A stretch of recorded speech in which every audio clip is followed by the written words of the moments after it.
Dubai خوابوں کا شہر ہے جہاں لوگ اپنے سہانے خوابوں کو پورا کرنے کے لیے بہترین مستقبل کی امید لے کر وارد ہوتے ہیں۔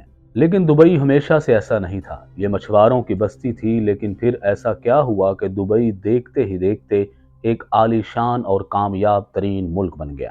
دوستو، 1990 میں دبئی میں صرف ریت ہی ریت تھی۔ دبئی والوں کے پاس نہ کھانا تھا، نہ پانی، اور نہ ہی کوئی رہنے کی جگہ۔ ہر جگہ دھول اور مٹی تھی۔ لیکن اب یہ دنیا کے سب سے امیر لوگوں کا شہر بن گیا ہے۔ پہلے دبئی میں صرف اور صرف مچھلیوں اور پرلز کا کاروبار ہوتا تھا۔ یہ صرف ایک چھوٹا سا گاؤں تصور کیا جاتا تھا۔ دبئی کی ترقی کا دور اس وقت شروع ہوا جب 1958 میں شیخ راشد بن سعید ال مکتوم دبئی کے حکمران بنے۔ شیخ راشد یورپ کے انفراسٹرکچر سے بہت زیادہ متاثر تھے۔ شیخ راشد دبئی کو ایسی جگہ بنانا چاہتے تھے جہاں تجارت بھی ہو، نقل و حمل بھی ہو، اور یہ جگہ سیر و سیاحت کی وجہ سے جانی جائے۔ اس مقصد کو حاصل کرنے کے لیے شیخ راشد نے پہلا قدم جو اٹھایا وہ یہ تھا کہ دبئی میں وہ جگہ جہاں بحری جہاز آ کر رکا کرتے تھے، اس جگہ کو بڑا اور گہرا کروایا تاکہ بڑے بڑے بحری جہاز بھی یہاں آ کر رک سکے۔ پہلے یہ جگہ بہت تنگ اور کم گہری تھی اور یہاں صرف چھوٹے بحری جہاز آ کر رکا کرتے تھے۔ اس جگہ کو آج ہم دبئی کریک کے نام سے جانتے ہیں۔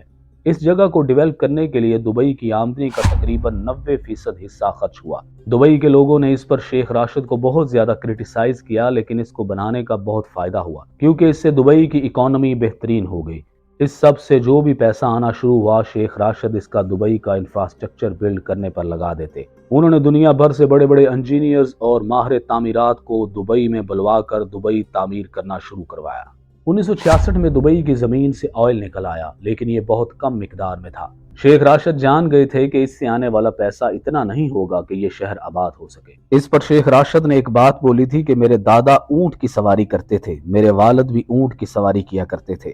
میں مرسڈیز چلاتا ہوں اور میرا بیٹا لینڈ روور چلائے گا، اس کا بیٹا بھی لینڈ روور چلائے گا، لیکن حالات ایسے ہوں گے کہ اس کا بیٹا دوبارہ اونٹ چلائے گا۔ اس وجہ سے وہ ایسا شہر آباد کرنا چاہتے تھے جو کہ صرف آئل پر ڈیپینڈ نہ کرتا ہو۔ شیخ راشد نے دبئی کے آئل کو بیچ کر جو پیسہ کمایا وہ انہوں نے دبئی کے انفراسٹرکچر کو بہتر بنانے پر لگا دیا۔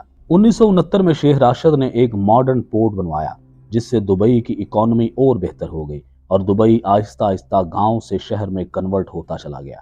دوستو، اگر دبئی کی لوکیشن کی بات کی جائے تو دبئی کی لوکیشن بہت اچھی ہے۔ یہ ایک ایسی جگہ پر موجود ہے جہاں سے بہت سارے شپس کو آنا جانا پڑتا ہے، یعنی کہ یہ ایک آبی گزرگاہ ہے۔ اس کی لوکیشن کی اہمیت کو جانتے ہوئے شیخ راشد نے یہاں ایک پورٹ بنوائی اور اس پورٹ کو راشد پورٹ کا نام دیا اور یہاں پر بڑے بڑے شپس آ کر رکنے لگے۔ ایک اچھی چیز شیخ راشد نے یہ کی کہ اس جگہ کو بالکل ٹیکس فری کر دیا، جس کی وجہ سے اس پورٹ کو سب استعمال کرنے لگے۔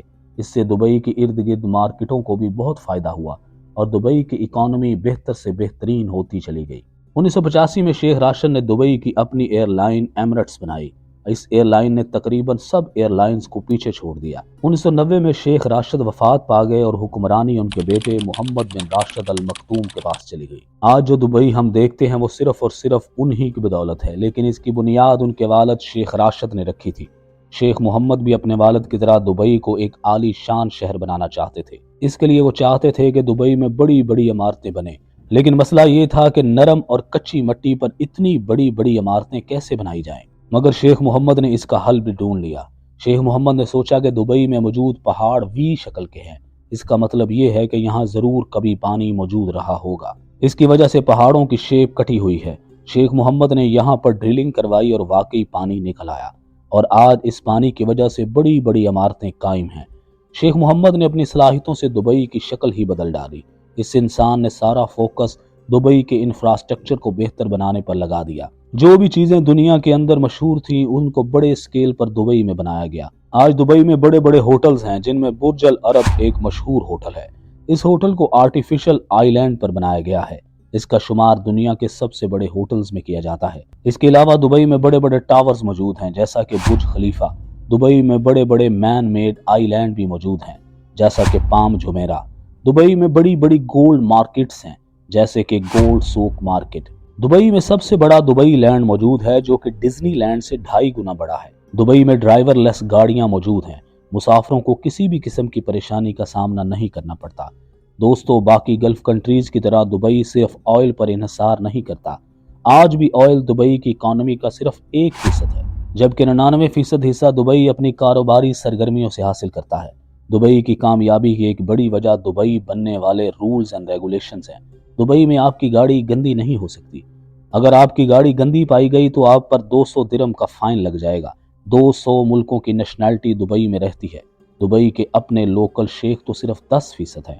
شیخ محمد نے دبئی کی اکانومی کو ٹیکس فری کر دیا۔ آپ جتنا پیسہ کماتے ہیں وہ سب آپ کا ہے۔ کسی کو جہاں کہیں بھی انٹرنیشنلی مال بھیجنا ہو وہ پہلے دبئی میں جاتا ہے اور پھر آگے اس کی منتقلی کی جاتی ہے، کیونکہ دبئی ایشیا کا سینٹر بن چکا ہے۔